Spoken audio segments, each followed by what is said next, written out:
نحمده ونصلي ونسلم على رسوله الكريم اما بعد فاعوذ بالله من الشيطان الرجيم بسم الله الرحمن الرحيم قل يا ايها الناس اني رسول الله اليكم جميعا صدق الله العظيم۔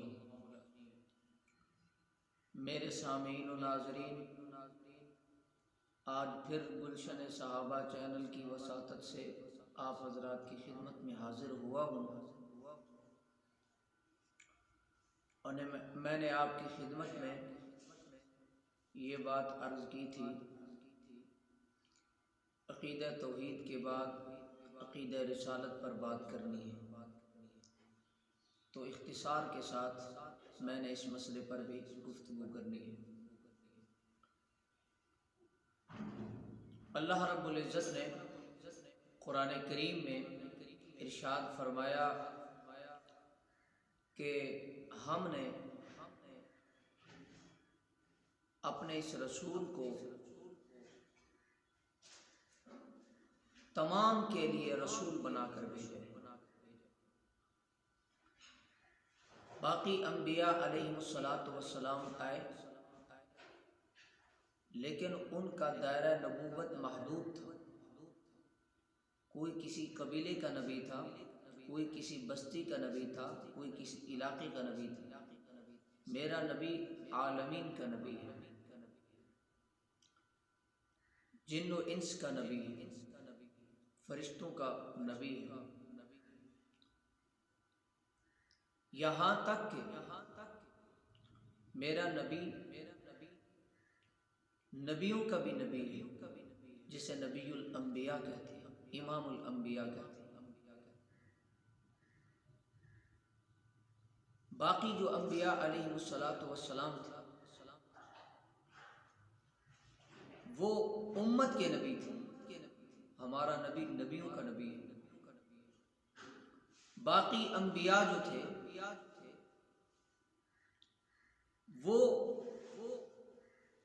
اللہ تعالیٰ سے علم و عمل لیتے، امت کو دیتے تھے، مگر ہمارا نبی علم و عمل خدا سے لے کے امت کو بھی دیتا ہے، نبیوں کو بھی دیتا ہے۔ آپ کہیں گے دلیل کیا ہے؟ بیت المقدس میں رسول اللہ صلی اللہ علیہ وسلم نے انبیاء کی جماعت کرائی، سارے انبیاء مقتدی تھے، میرا نبی امام تھا، تو رسول اللہ صلی اللہ علیہ وسلم نے امام ہونے کی وجہ سے سورہ فاتحہ پڑھی ہے، باقی انبیاء نے نہیں پڑھی۔ کیوں؟ جب انہیں فاتحہ نہیں دی گئی تھی تو وہ پڑھتے کیسے؟ جسے دی ہے پڑھنی اسی نے ہے، تو وہ ہمارے نبی کو دی گئی ہے۔ وَلَقَدْ آتَيْنَاكَ سَبْعًا مِنَ الْمَثَانِي وَالْقُرْآنَ الْعَظِيمَ، اللہ نے اس کو قرآن عظیم کہا ہے، تو وہ تو میرے محبوب کو دیا گیا، جسے دیا گیا ہے وہ پڑھے گا، جسے نہیں دی وہ نہیں پڑھے گا۔ اس لیے میرے نبی نے وہاں سورہ فاتحہ پڑھی، انبیاء نے نہیں پڑھی۔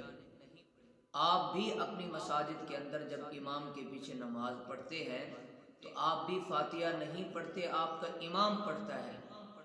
آپ سے جب پوچھا جائے کہ آپ نے فاتحہ کیوں نہیں پڑھی، آپ کہتے ہیں ہمارے امام نے پڑھی ہے، امام کا پڑھنا ہماری طرف سے پڑھنا ہو جاتا ہے، امام کی وجہ سے ہمیں بھی ثواب مل جاتا ہے، تو پھر یہی اصول وہی بھی ہوگا کہ نبی پاک نے سورہ فاتحہ پڑھی ہے، انبیاء نے نہیں پڑھی۔ نبی کا پڑھنا انبیاء کا پڑھنا ہو گیا، اور نبی کی وجہ سے انبیاء کو ثواب بھی ملے گا۔ تو اس سے یہ پتہ چلا ہے کہ میرا نبی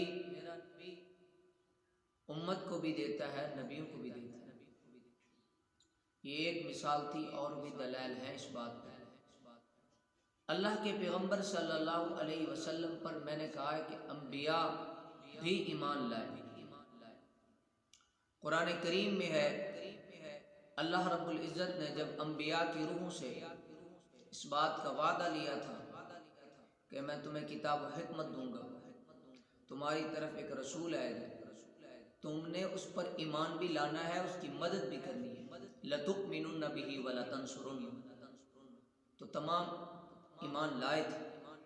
اس سے پتہ چلا ہے میرے نبی پر انبیاء بھی ایمان لائے۔ اس لیے آج ہم یہی بات کرتے ہیں کہ اللہ کے پیغمبر صلی اللہ علیہ وسلم کی رسالت کو مانے بغیر ایمان مکمل نہیں ہے۔ جو نبی پاک علیہ الصلوۃ والسلام کی رسالت کو مانے گا اور آپ کے ختم نبوت پر ایمان رکھے گا وہ مومن ہے۔ اس لیے رسول اللہ صلی اللہ علیہ وسلم تمام کی طرف نبی بنا کر بھیجے گئے، رسول بنا کر بھیجے گئے۔ اور اس کے ساتھ ساتھ رسول اللہ صلی اللہ علیہ وسلم کا ایک اپنا واضح ارشاد گرامی صحیح بخاری میں موجود ہے۔ حضرت صدیق اکبر رضی اللہ تعالی عنہ اور حضرت عمر فاروق میں آپس میں چپکلش ہو گئی، اور جب چپکلش ہوئی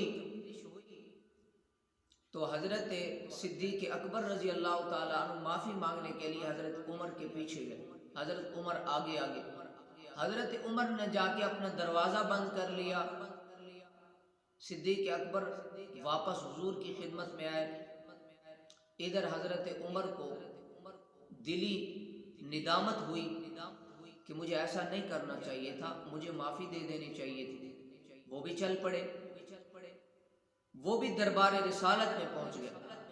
اور رسول اللہ صلی اللہ علیہ وسلم حضرت عمر کو ڈانٹنے لگے، کہا کہ میرے ساتھی کو کیوں تم تکلیف دیتے ہو، اسے کیوں تنگ کرتے ہو۔ حضرت صدیق اکبر رسول اللہ صلی اللہ علیہ وسلم کو کہتے تھے کہ اس میں زیادتی میری ہے۔ اللہ کے نبی بار بار حضرت عمر کو کہہ رہے تھے کہ تم میرے ساتھی کو کیوں ایذا دیتے ہو، کیوں تکلیف دیتے ہو، تم اس سے باز کیوں نہیں آتے۔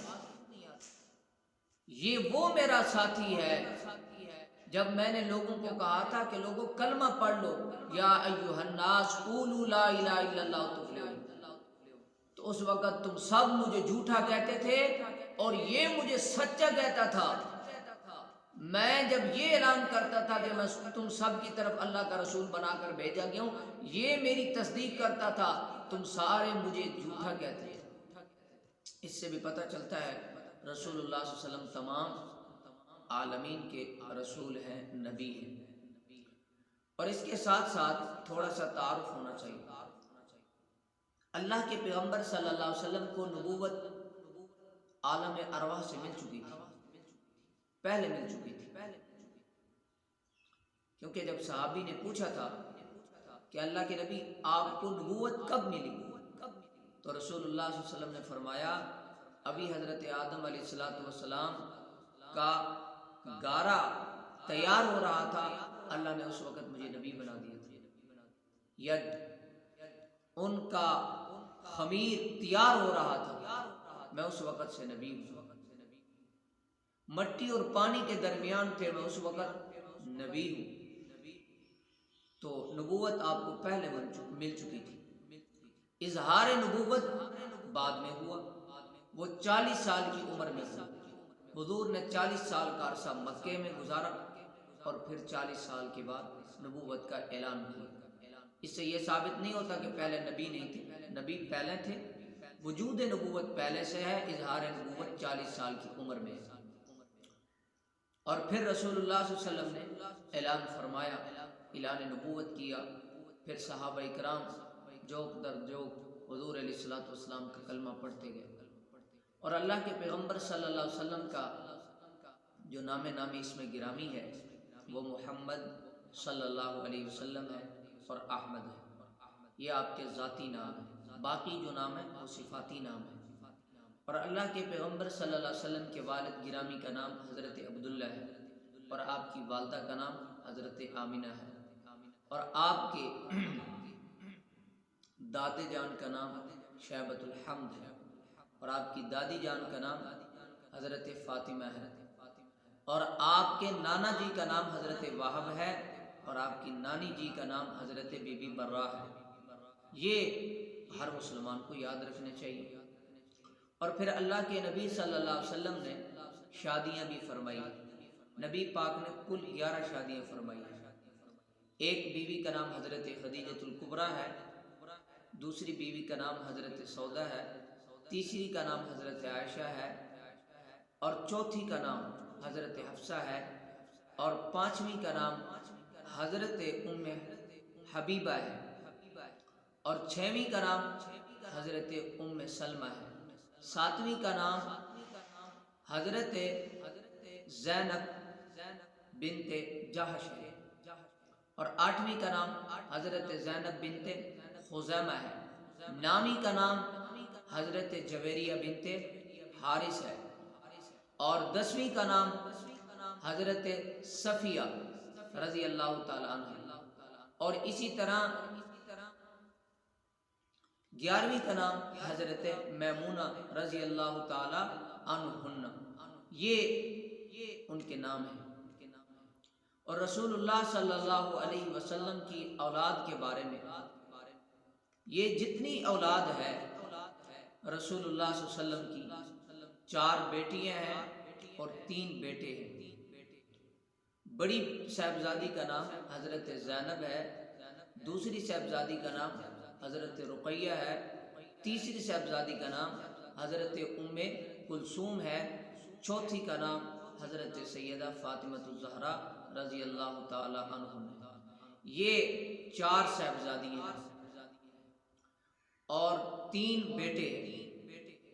ایک کا نام حضرت قاسم ہے، اسی کے نام پر رسول اللہ صلی اللہ علیہ وسلم کی کنیت تھی ابو القاسم، قاسم کے ابو.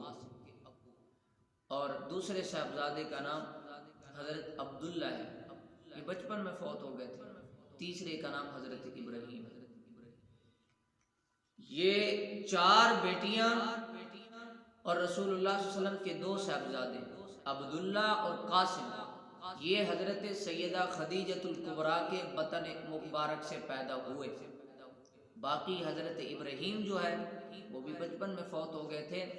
یہ آپ کی ایک باندی ہے حضرت ماریہ قبطیہ، ان کے بطن مبارک سے یہ پیدا ہوئے. یہ رسول اللہ صلی اللہ علیہ وسلم کی اولاد کا معاملہ تھا. اللہ تبارک و تعالیٰ سے دعا ہے اللہ تعالیٰ ہمیں رسول اللہ صلی اللہ علیہ وسلم سے اچھی اور صحیح معنوں میں عقیدت رکھنے کی توفیق عطا فرمائے. وآخر دعوانا ان الحمد للہ رب العالمین.